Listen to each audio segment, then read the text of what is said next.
shores up Western allies as Putin digs in on Ukraine.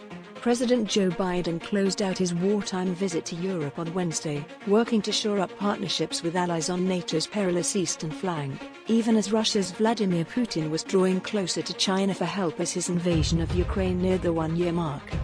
Biden's meeting with leaders of the Bucharest 9 nations in Warsaw came at the conclusion of a whirlwind, 4-day visit to Ukraine and Poland meant to reassure allies that U.S. support in fending off Russia isn't at risk of waning. In dramatic counterpoint, Putin on Wednesday played host in Moscow to Wang Yi, the Chinese Communist Party's most senior foreign policy official, as U.S. intelligence warned that Beijing is considering supplying arms and ammunition to the worn-down Russian military. The flexing of alliances was a fresh indication that both sides are digging in for prolonged conflict in Ukraine, with the fighting expected to intensify with the arrival of spring. Biden's trip had provided yet another moment of telling counter-programming on Tuesday when he delivered a ringing speech on Western unity in Warsaw, a day after he swept into Kyiv unannounced for a visit with Ukrainian President Volodymyr Zelensky. As Biden spoke in Poland, Putin announced that Russia was suspending its participation in the last remaining U.S.-Russia nuclear arms control treaty. Biden called that departure a big mistake. The exit is expected to have an immediate impact on U.S. awareness of Russian nuclear activities. However, the pact, known as New START, was already on life support following Moscow's cancellation late last year of talks that had been intended to salvage an agreement that each side has accused the other of violating. Biden met Wednesday with leaders of the Bucharest 9, the nations in the easternmost parts of the NATO alliance that came together in response to Putin's 2014 annexation of Crimea from Ukraine.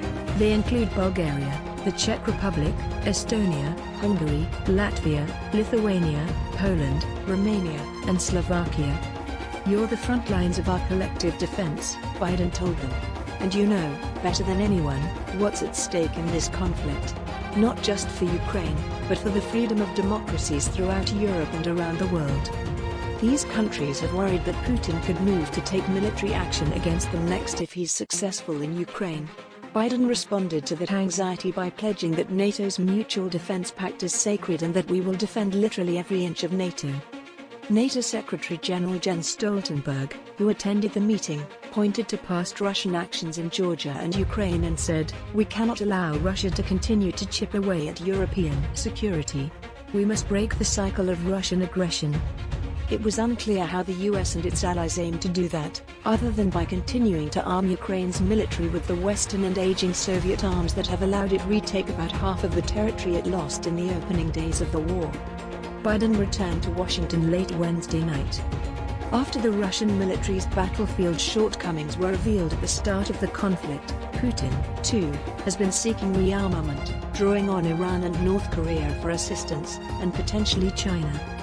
Administration officials don't yet have an indication that China has decided to move forward on sending Moscow weaponry, but Secretary of State Antony Blinken said this week it would be a serious problem should Beijing follow through.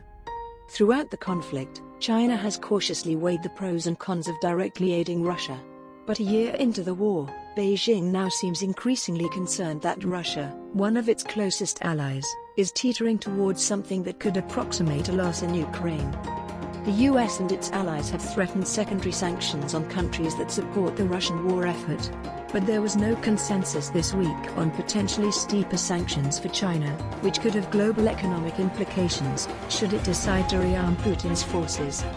One European official described the intelligence regarding Chinese consideration of supplying Russia with weapons as unambiguous.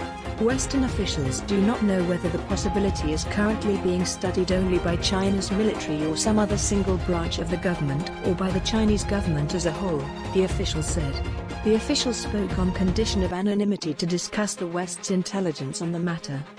Western intelligence indicates that the kind of supplies China is considering giving Russia would be aimed at backfilling stocks of weapons that Russia was losing, or wasting, on the battlefield in Ukraine, the European official said.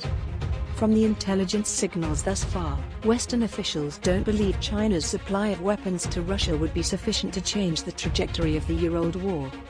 But Chinese cooperation on military supplies for Russia's war in Ukraine would be a significant sign of Beijing's current appetite for risk-taking when it comes to allying with Russia in a stand against the West.